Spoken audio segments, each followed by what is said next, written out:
আজকাল মেয়েরা joint family শুনলেই সেই পরিবারে যেন বিয়ে করতে চায় না, কিন্তু জয়েন্ট ফ্যামিলিতে থাকা সবাই মিলেমিশে বা যারা জয়েন্ট ফ্যামিলিতে ছোট থেকে বড় হয়েছে, জয়েন্ট ফ্যামিলির মূল্য একমাত্র তারাই বুঝবে। হ্যালো এভরিওয়ান, আসসালামু আলাইকুম, this is me Emily from my page Tasnim Akter Emily. কেমন আছেন সবাই? আশা করি সবাই অন্য দিনগুলোর মতো আজকেও ভালো আছেন। আমিও আলহামদুলিল্লাহ আপনাদের সবার দয়ায় ভালো আছি। প্রায় 2-3 দিন ধরে একটানা বৃষ্টি হচ্ছিল। ঘরে একা একা বসে ভাবছিলাম যে কি খাওয়া যায় বা কি খাইতে মন যাচ্ছে, নিজেও বুঝতেছি না।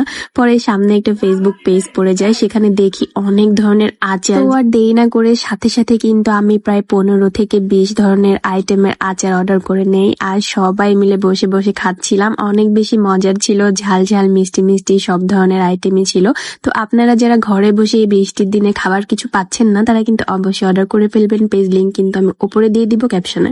এখন একটু কথা বলি আপু এন্ড ভাইয়াদের চুলের সমস্যাগুলা নিয়ে। এখন বেশিরভাগ আপুরা ভাইয়ারা চুল পড়ার সমস্যায় ভুগছেন, যাদের চুল পড়তেছে অনেক বেশি এবং খুব কম সময়ের মধ্যে চুল পড়া কমাতে চাচ্ছে। এমনকি আরো কিছু আপুরা আছেন যাদের চুল কিছুতেই লং হচ্ছে না, অনেক ধরনের প্রোডাক্ট ইউজ করতেছেন কিন্তু তারপরেও কোনো কাজ হচ্ছে না। তারা কিন্তু একবার হলেও আমার নিজের হাতে বানানো এই হোমমেড হেয়ার প্রোডাক্টটা ইউজ করে দেখতে পারেন। আমার এই প্রোডাক্ট ব্যবহার করার মাধ্যমে কিন্তু মাত্র 3 থেকে 7 দিনের মধ্যে আপনাদের চুল পড়া কমে যাবে ইনশাল্লাহ। আর 6 মাস থেকে 1 বছর একটানা ইউজ করার মাধ্যমে প্রতি মাসে 2 থেকে 3 ইঞ্চি চুল লং হবে। তো আর দেরি কিসের, অর্ডার করে ফেলেন। আমার নিজের হাতে বানানো এই হোমমেড হেয়ার কম্বোটা কিন্তু সারা বাংলাদেশে ঘরে ঘরে চলে যাচ্ছে। আপনি আর দেরি না করে অর্ডার কনফার্ম করে ফেলেন, পেজ কিন্তু আমি উপরে দিয়ে দিলাম। এখন ভিডিওর প্রথমেই যেটা বলছিলাম, আজকালকার মেয়েরা যখন বিয়ের সময় শুনে যে হচ্ছে তার পরিবার, তার হাজবেন্ডের পরিবার জয়েন্ট ফ্যামিলি, তো সেখানে বিয়ে করতেই রাজি হয় না। কিন্তু জয়েন্ট ফ্যামিলিতে সবাই মিলেমিশে থাকাটাও যে একটা ভাগ্যের ব্যাপার, এটা কয়জন মেয়ে বোঝে বলেন? বাসা বাড়িতে একা একা বাচ্চা কাচ্চা মানুষ করা, অসুস্থ হইলে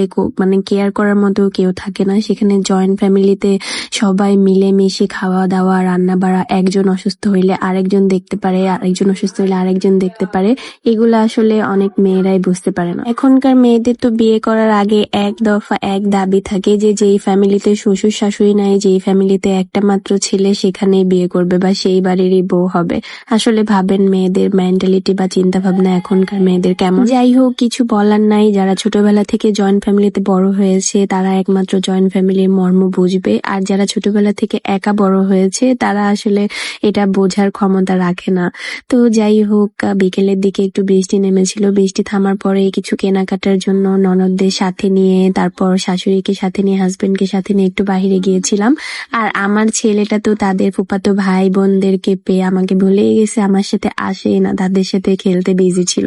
তাই তাদের সাথে রেখে একটু বাজারে চলে আসছি কেনাকাটা করার জন্য। এইদিকে আজান হওয়ার পরে তো মেশিনে তেমন বসতে পারি না। আপনারা সবাই হয়তো জানেন যে আমাদের নিজেদের জামা কাপড় নিজেরাই বানিয়ে থাকি, কিন্তু এখন মার্কেটে আসলে আমি বেশিরভাগ খুঁজি যে রেডিমেড ড্রেস কোথায় পাওয়া যায়, বা রেডি 3 পিস বা রেডি ড্রেস যেটা বাসায় কিনে নিয়ে যাওয়ার সাথে সাথেই ক্যারি করতে পারবো। বাজারে গিয়ে মাত্র একটা দোকানে বসেছিলাম, আর সেখান থেকেই 2-3টা রেডি ড্রেস কিনে নিয়ে জামাই বউ আমরা চলে আসি। তারপর এই তো শ্বশুর বাড়িতে আসার আগে আমার হাজবেন্ড আমাকে বলেছিল ওখানে গিয়ে কিন্তু সবসময় মাথায় কাপড় দিয়ে রাখবা, কিন্তু আমি তাকে বলেছিলাম যে কেন আমি মাথায় কাপড় দিব? আমি আমার মা বাবার বাসায় যেভাবে থাকি আমি তোমাদের বাসায় গিয়েও ঠিক সেভাবেই থাকবো।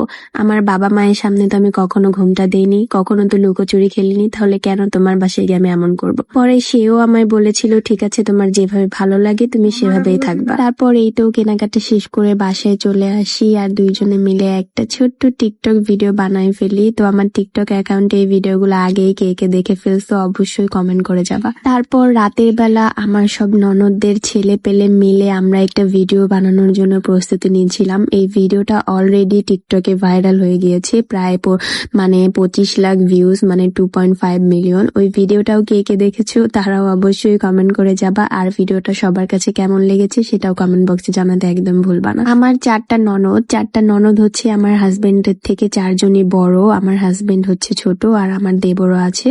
তো তারা 2 ভাই আর 4 বোন। আমি হচ্ছে সবাইকে ননদ বলি, আমাদের ওইদিকে ননদ ননা সেটা পার্থক্য নাই। হাজবেন্ডের বোন মানে হচ্ছে ননদ। আপনাদের কাদের কোন জায়গায় কেমন কি বলে সেটা আমি জানি না, বাট আমরা ছোটবেলা থেকে দেখে আসছি যে হচ্ছে হাজবেন্ডের যে বোনই থাকুক না কেন, ছোট বা বড়, তারা সবাই ননদ। তো এই ছোট্ট একটা টিকটক ভিডিও বানাতে যে আমাদের কতটা প্যারা খাইতে হয়েছে সেটা আসলে আমি জানি। সবাইকে শিখাইতে শিখাইতে জীবনটা একদম শেষ, মানে ফাইনালি আমরা অনেক সুন্দর একটা ভিডিও ক্রিয়েট করতে পেরেছি। তো আমাদের মতো ভিডিও কারা কারা বানাতে চাও মানে ফুপাতো বোন, মামাতো বোন যারা নানি বাড়িতে যাও, সবাই মিলে কাদের সাথে ভিডিও বানাতে চাও বা ফ্রেন্ড সার্কেলের সাথে, অবশ্যই তাদেরকে মেনশন করে যাবা আমার কমেন্ট বক্সে। তো আজকের ভিডিওটা কিন্তু এই পর্যন্তই শেষ করতে চলেছি। দেখা হবে সবার সাথে অন্য কোনো ভিডিওতে। ততক্ষণ পর্যন্ত সবাই ভালো থাকবেন, সুস্থ থাকবেন। আল্লাহ হাফেজ and thank you so much for watching.